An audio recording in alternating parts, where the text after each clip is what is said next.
আগামী বৃহস্পতিবারের মধ্যে পুলিশকে কাজে যোগ দেওয়ার আহ্বান জানিয়েছেন অন্তর্বর্তীকালীন সরকারের স্বরাষ্ট্র উপদেষ্টা ব্রিগেডিয়ার জেনারেল অবসরপ্রাপ্ত এম সাখাওয়াত হোসেন।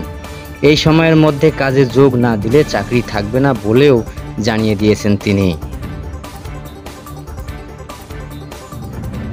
প্রথম কর্মদিবস রবিবার 11 আগস্ট দুপুরে স্বরাষ্ট্র মন্ত্রণালয়ে এসে সাংবাদিকদের এই কথা বলেন।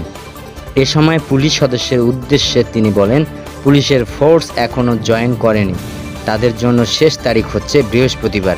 আপনারা যদি বৃহস্পতিবারের মধ্যে কেউ না আসেন, আমরা ধরে নেব আপনারা চাকরিতে আসতে ইচ্ছুক নন। তিনি আরও বলেন, এই বৃহস্পতিবারের মধ্যে যে যার জায়গায় চলে যাবেন, ডিউটিতে থাকবেন। যা হয়ে গেছে, অহেতুক কেউ কারো গায়ে হাত তুলবেন না। বিচার করার প্রক্রিয়া আমরা করব, বিচার বিভাগ বিচার করবে। যারা দোষী হবেন, বড় দোষী ছোট দোষী যেই হোক, তাদের পানিশমেন্ট হবে। ঢালাওভাবে কাউকে দোষারোপ করা যাবে না। এর আগে সহিংসতার আহত পুলিশ সদস্য দেখতে পুলিশ হাসপাতালে যান স্বরাষ্ট্র উপদেষ্টা। এই ব্যাপারে তিনি বলেন, পুলিশের মোরাল অনেক ডাউন, চেষ্টা করছি যাতে পুলিশ ফিরে আসে। পুলিশ ফিরে না আসলে আপনারা দেখছেন যে কি হতে পারে।